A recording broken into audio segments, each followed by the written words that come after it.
करिया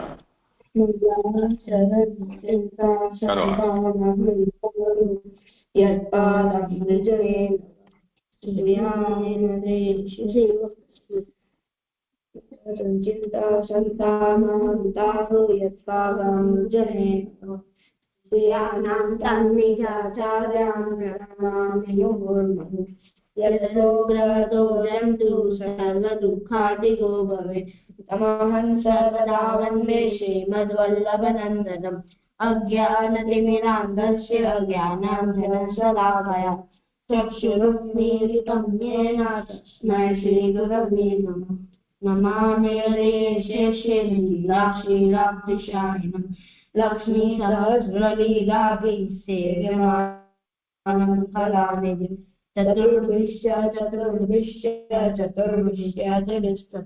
शरदिर्विराजतेयोषो पंचदारदये नमः। नमस्कार जी जो ओरस्या करो। हाँ जरूर।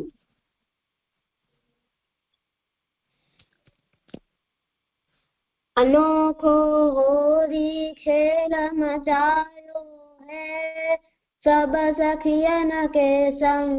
अनोखो होरी खेल मचायो है सब सखियन के संग।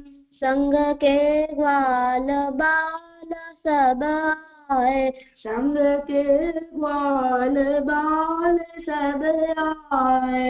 हाथन में पिचकारी लाए हाथन में पिचकारी लाए। हो होरी खेल मचायो है सब मिल के एक संग। हो होरी खेल मचायो है सब मिल के एक संग। अनोखो होरी खेल मचायो है सब सखियन के संग। इतते आय गई ब्रजबाला इतते आय गई ब्रजबाला। उत्सो समरी करे नंदलाला उत्सो समरी करे नंदलाला। दिन खेल को साज सजायो है भरनानंद में रंग। दिन खेल को साज सजायो है भरनानंद में रंग। अनोखो होरी खेल मचायो है सब सखियन के संग। राधा के सन्मुख गिरधारी राधा के सन्मुख गिरधारी। तकी तकी मार रहे पिचकारी तकी तकी मार रहे पिचकारी। गगन अंधेरो छायो है रंग बिरंग। गगन अंधेरो छायो है रंग बिरंग। अनोखो होरी खेल मचायो है सब सखियन के संग। कर चंद्रावली चतुराई प्यारी कर चंद्रावली चतुराई प्यारी। पकड़ लिए जत सो गिरधारी पकड़ लिए जत सो गिरधारी।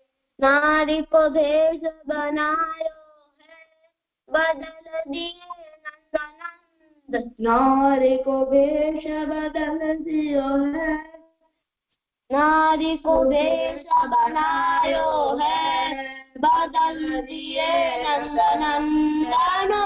को होरी खेल मचायो है सब सखियन के संग। चुंदर सी सौधाय दही है सुंदर शीश उठाय दई है बेदी बाल लगाय दई है बेदी बाल लगाय दई है कति लहंगा पहरायो है मलदई के सरंग अनोखो होरी खेल मचायो है सब सखियन के संग कति लहंगा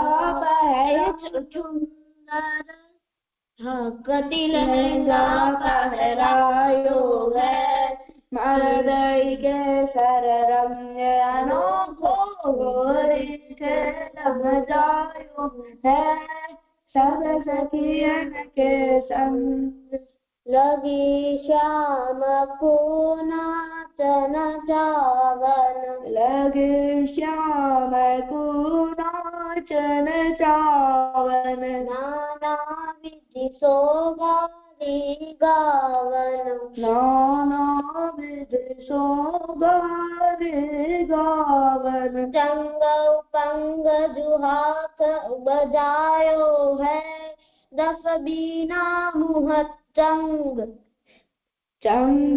पंग जुहाथ बजायो है डफ बिना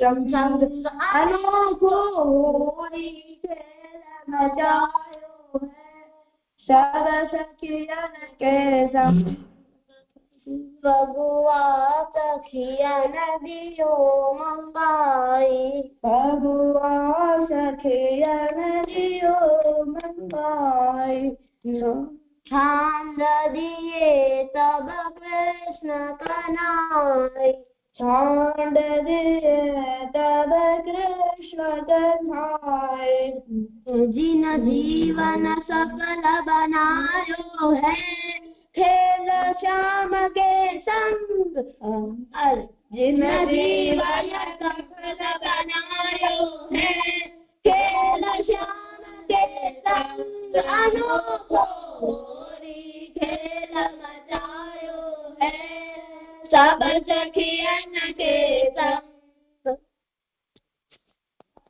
થઈ ગયું. હા, બહુ મજા આવી. હવે શું કરશું? જે પ્રસંગ કરું. હા, કર. રામાયણ પછી રામજી કહ્યું કે હવે આપણે ત્યાં કોને મોકલશું? આપણે એમના પેલા યુદ્ધ કરવા પહેલા આપણે એને હજી એકવાર સંદેશ દેવો જોઈએ કે હજી શરણમાં આવવું હોય તો આવી જાઓ, પછી નકર યુદ્ધ થશે. પછી રામજી કીધું તો આપણે કેને મોકલાવીએ એવી રીતે? તો બધે વિચાર કર્યો કે આપણે હનુમાનજીને મોકલાવીએ. તો રામજીએ કહ્યું કે ના, પછી એ લોકોને એમ લાગશે કે એ લોકોના સેનામાં કોઈ એક જ શક્તિશાળી વાનર છે. તો પછી સુગ્રીવજીએ વિચારી અને કહ્યું કે આપણે અંગદને કહીએ. તો જામવંતજીએ કીધું હા, મારી પણ એ જ છે રાય. પછી રામજીએ અંગદને કહ્યું કે તું ત્યાં જા મહેલમાં અને એને કહે કે હજી શરણમાં આવવું હોય તો આવી જાઓ, નકર પછી યુદ્ધ થશે ને હું શાંતિ ચાહું છું, મને યુદ્ધ નથી કરવું. પછી અંગદજી ત્યાં આગળ ગયા અને જ્યાં એ લોકોનો મોટો ગેટ હતો ત્યાં પહોંચ્યા. તો માથે રાક્ષસ જાતિને કીધું કે કોણ છો, શું કરવા આવ્યો છો? તો અંગદજીએ કહ્યું કે હું રાવણને સંદેશ દેવા આવ્યો છું. તો પછી એમણે કહ્યું કે એમના નીચે બીજા જે સાથીઓ હતા અંદર રાક્ષસ જાતિના સૈનિકો અને બધે એમને કહ્યું કે સેનાપતિને કહો કે શત્રુનો દૂત આવ્યો છે. તો પછી કીધું. તો પછી જે સેનાપતિ હતા એ આવ્યા અને કીધું કે પેલે એને કહો કે એની સેનાને પાછળ જવાનું કે. પછી એ રાક્ષસે અંગદજીને કહ્યું કે તારી સેનાને કહો કે પાછળ જાય. પછી અંગદજીએ સેનાને કીધું કે પાછળ જાઓ. પછી બધે પાછળ ગયા તો કહ્યું કે રાક્ષસે કહ્યું કે તમે તમારા શસ્ત્ર મૂકી જાઓ, શસ્ત્ર લઈને ના જાઓ. તો પછી અંગદજીએ શસ્ત્ર પણ ત્યાં મૂકી દીધા. પછી ત્યાં ગયા અને સેનાપતિ એમને રાવણ પાસે એમના દરબારમાં લઈ ગયો સભામાં, અને ત્યાં જઈ અને કીધું કે શત્રુનો કોઈ દૂત આવે છે એમ કહીને હાલી ગયા. પછી અંગદજી ત્યાં આવ્યા સામે રાવણની, અને રાવણે કહ્યું કે શું સંદેશ આવ્યો છો? તો અંગદજી કહ્યું કે પહેલા તો રાજાનો કર્તવ્ય છે કે ઈ દૂતને પહેલા આમ સરખી રીતે આસન દે, પછી બધું પૂછે. તો કહ્યું કે રાવણે કહ્યું કે તું રાજા પાસેથી નથી આવ્યો, તું તો વનવાસીઓએ તને મોકલ્યો છે, તો રાજા પાસેથી નથી આવ્યો. તો અંગદજીએ કહ્યું કે તમે મારા પ્રભુનું અપમાન કર્યો છે. પછી એમ કરીને જય શ્રી રામ બોલી, અને અંગદજીએ એમની પૂંછ આમ મોટી કરીને આમ ગોલ પૂંછ મોટી કરી અને આમ ગોલ ગોલ આમ કરી નાખી, અને પછી એમ બહુ ઊંચું બની ગયું ને એના ઉપર બેસી ગયા. અને પછી કહ્યું કે હું એવો સંદેશ લાવ્યો છું જેનાથી યુદ્ધ પણ નહીં કરવું પડે. તો રાવણે કહ્યું કે શું છે ઈ? તો એમણે કહ્યું અંગદજીએ કે રામજીએ કહ્યું છે કે અમને યુદ્ધ નથી કરવો, અને તમે હમણાં અમારી શરણમાં આવી જશો અને સીતાજીને સન્માનથી રામજી પાસે મોકલી દેશો. તો પછી એમની શરણમાં આવી જશો તો તમને છોડી દેશે રામજી, અને યુદ્ધ કરવાની પણ જરૂર નહીં પડે. તો રાવણને મસવા લાગ્યો. પછી અંગદજીએ કહ્યું કે જય શ્રી રામ બોલીને પૂછ પાછી અંદર લઈ લીધી. પછી અંગદજીએ કહ્યું કે તમારા કોઈ પણ સેનાપતિ કે કોઈ પણ રાક્ષસ જાતિના રાક્ષસોમાં દમ હોય તો હું પગ રાખું છું અને હટાવી દેખાડે, તો પછી હું અહીંયાથી પાછો હાલી જઈશ. પછી અંગદજી એમ જોરથી જય શ્રી રામ બોલી અને એમ પગ રાખ્યો તો આખી લંકા મળી ગઈ. પછી એક એક કરીને રાક્ષસ આવ્યો જે એને બહુ દમ લગાડ્યો, એ ન ઉપાડી શક્યો. બીજો આવ્યો, એને દમ લગાડ્યો, એ ન ઉપાડી શક્યો પગ. પછી એવી રીતે ઘણા બધા રાક્ષસો આવ્યા, એ પણ ન ઉપાડી શક્યા દમ લગાડ્યો તો. પછી રાવણનો દીકરો ઇન્દ્રજીત ત્યાં ગયો અને કહ્યું કે હું ઉપાડ લઈશ. તો પછી ઇન્દ્રજીત ત્યાં જઈ અને આમ ઉપાડ્યો, કેટલો દમ લગાડ્યો પણ તોય કેટલો દમ લગાડ્યો પણ એનાથી ઉપાડ્યો નહીં. ને પછી ઇન્દ્રજીત પણ હાલી ગયો. પછી રાવણે કહ્યું કે હવે હું પોતે આવીશ અને પગ ઉપાડીશ. તો રાવણ જેમ ઉભો થયો તો બધે રાક્ષસ જાતિના રાક્ષસો બધે ઉભા થઈ ગયા. પછી રાવણ આમ નીચે આવ્યો ને જેવા પગને સ્પર્શ કરવા જતો હતો એટલામાં અંગદજીએ પગ હટાવી લીધો અને કહ્યું કે ચરણમાં ઉપાડો છે તો શ્રી રામજીના શરણમાં જા તો મારા પગનું પકડ. પછી જ્યારે રાવણ પછી એમના નાના પાસે ગયો ને એમના નાનાએ કહ્યું કે તમે જે સમજો છો કે વનવાસીઓમાં કઈ જોર નથી અને એમ કઈ કરી નહીં શકે, યુદ્ધમાં હારી જશે, તે ઈ ખોટું છે. એમના સાથે કેટલા વાનરો છે, એમાંથી એક જામવંતી છે, એ બ્રહ્માજીનો દીકરા છે, પછી પુત્ર છે. પછી હનુમાન છે જે વાયુ પવન કેસરીનો પુત્ર છે. એવી રીતે ઘણા બધા નામ કયા અને કહ્યું કે આમના પુત્ર છે. પછી એમના નાનાએ કહ્યું કે ઈ કોઈ એક પણ આવશે તો આખી લંકાને આમ યુદ્ધમાં હરાવી દેશે એક જણ પર. પછી રાવણ વાત ન સાંભળી અને ત્યાંથી હાલી ગયો. પછી રાવણ એમની પત્ની હતી મંદોદરી, એમના પિતા પાસે ગયો અને કહ્યું કે એમના પિતાએ કહ્યું કે તમે એમ જે સમજો છો કે આ કાંઈ નહીં કરી શકે તો એમ નથી, એમ બહુ શક્તિશાળી છે. એ લોકો તમને હરાવી દેશે. પછી રાવણ પણ ગુસ્સો કરીને ગયો. પછી એમની માતા પાસે ગયો રાવણ પોતાની, તો કહ્યું કે યુદ્ધ ચાલુ છે. પછી એમ કહ્યું કે આમ યુદ્ધમાં એમની પાસે કહ્યું કે અમે જીતી શકો. તો એ ત્યાંથી પણ આવી ગયો.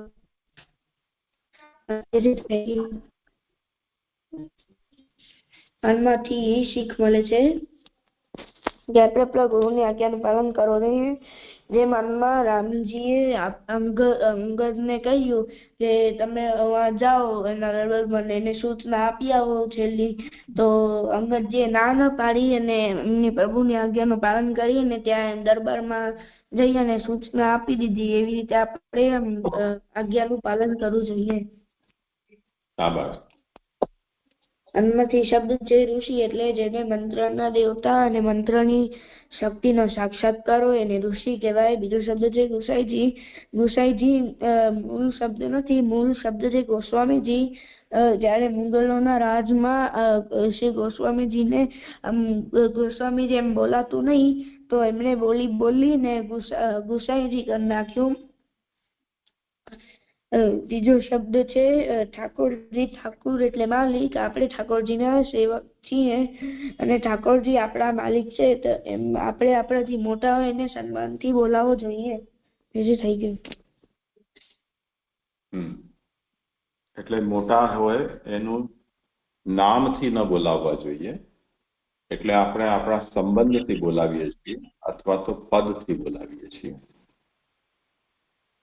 જેમ ગુરુદેવ, પિતાજી, માતાજી. જેમ આપણા પિતા કે મિત્ર, તારા પિતાનું નામ મનીષ હોય તો તું મનીષ થોડો કે સંગીતા, મમ્મીનું નામ સંગીતા હોય તો સંગીતા અહીંયા આવે એવું થોડું કે.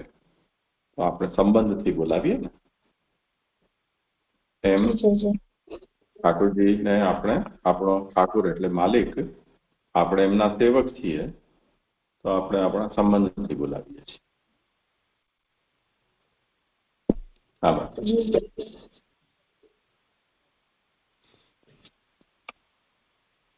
હવે કોઈ પહેલા શીખેલું કોઈ એક બોલો પાઠ કે સ્તોત્ર ક્રમથી.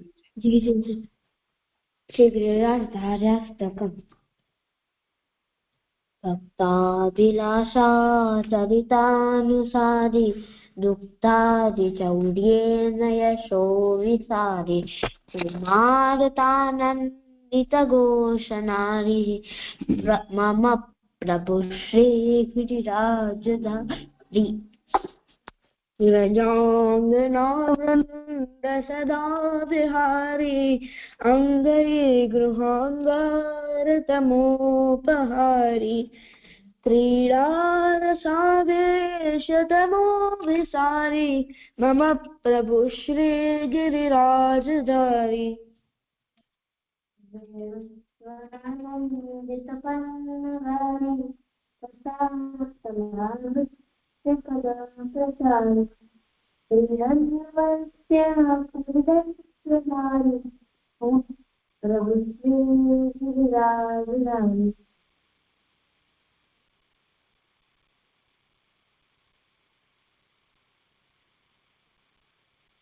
નહીં કરે તો રુચિ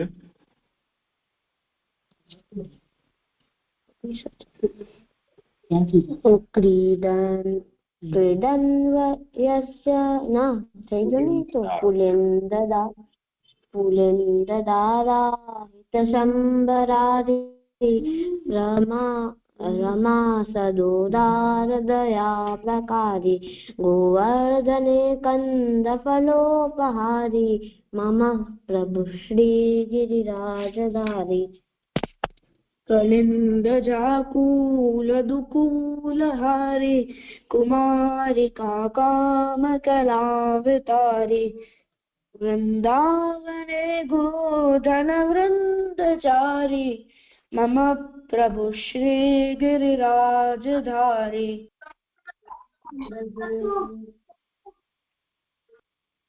ब्रजेन्द्र सर्वाधिकचर्मकारी महेन्द्र गर्वाधिक गर्वहारी वृंदावन कलोपारी नः प्रभु श्री राजधानी मनः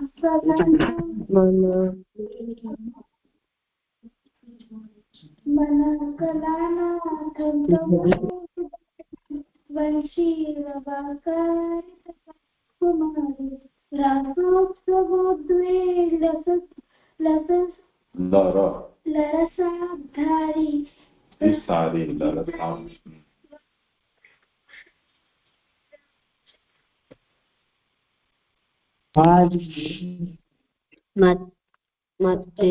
मत्तद्विपूदां गतानुकाजी युद्धप्रसूना प्रपदीनहारी रामो रसस्पर्शकरप्रसारी मम प्रभु श्रीगिरिराजधारी इति श्रीवल्लभाचार्य विरचितं गिरिराधार्यष्टकं सम्पूर्णम्। नवरत्नम् चिंता कापि न कार्या निवेदितात्मभिः कदापीति भगवानपि पुष्टिस्थो न करिष्यति लौकिकीं जगतिम्। निवेदनस्तु स्मर्तव्यं सर्वथा साधुसर्वभवन्ति सर्वस्य सर्वात्मा निजस्थातः करिष्यति सर्वेषां न प्रत्येकम् इति स्थितिः अतोऽन्यविनियोगेऽपि चिन्ता का स्वस्य सोऽपि चेत्। रुचिर करिष् तो अज्ञानात् कृतम् आत्मनिवेदनं यै कृष्ण सात्कृत प्राणैः तेषां का परिदेवना। तथा निवेदने चिन्तात्या श्रीपुरुषोत्तमे विनियोगेऽपि सा त्याज्या समर्थो हि हरिः स्वतः। लोकेश्वरस्यं तथा वेदे न करिष्यति हितो यस्मात् साक्षिणो भवता कुलाः।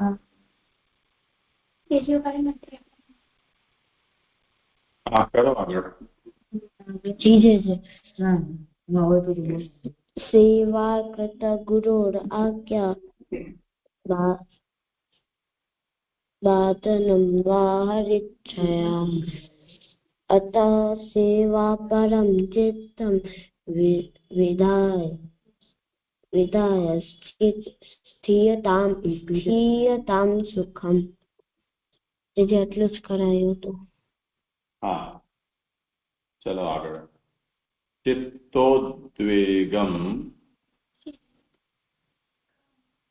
चित्तोद्वेगं विधायापि हरिर्यद्यत् करिष्यति चित्तोद्वेगं विधायापि हरिर्यद्यत् करिष्यति तथैव तस्य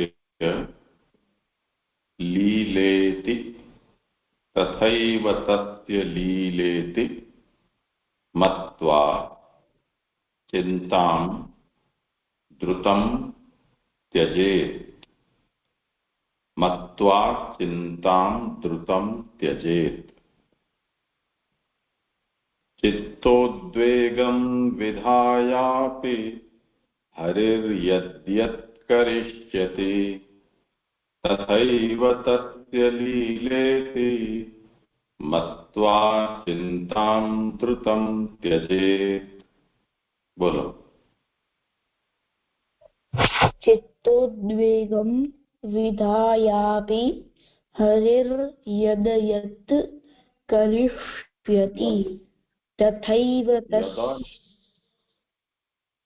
दौड़ दो से यदन यद यत् यद् यत् करिष्यति तथैव तस्य लीलेति मत्वा चिन्तां द्रुतं त्यजेत् चित्तोद्वेगं विधायापि हरेर्यद् यत् करिष्यति तथैव तस्य लीलेति मत्वा चिन्तां द्रुतं त्यजेत् चित्तोद्वेगं विधायापि हरेर्यद् यत् करिष्यति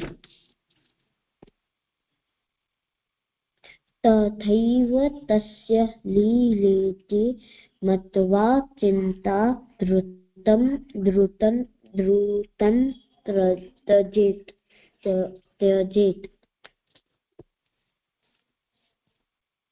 चित्तोद्वेगं विधायापि हरेर्यद् यत् करिष्यति तथैव तस्य लीलेति मत्वा चिन्तां द्रुतां त्यजेत्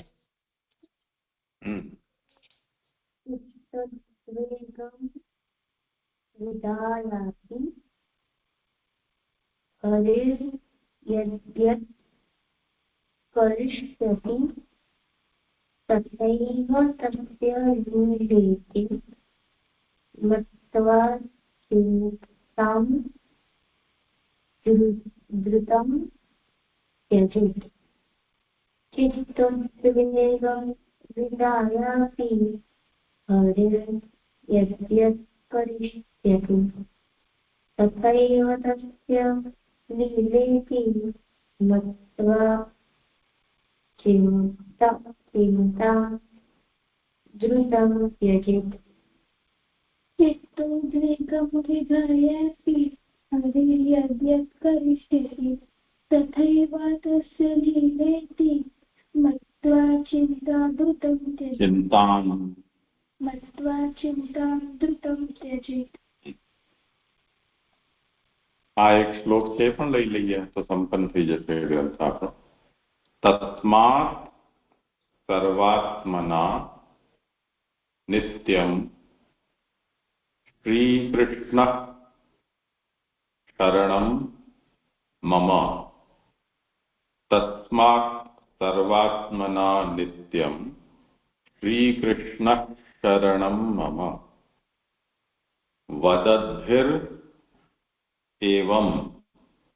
वदद्भिरेवं सततं स्थेयं वदद्भिरेवं सततं स्थेयं इत्येव मे मतिः स्थेयमित्येव मे मतिः. तस्मात् सर्वात्मना नित्यं श्रीकृष्ण शरणं मम. वदद्भिरेवं सततं स्थेयमित्येव मे मतिः.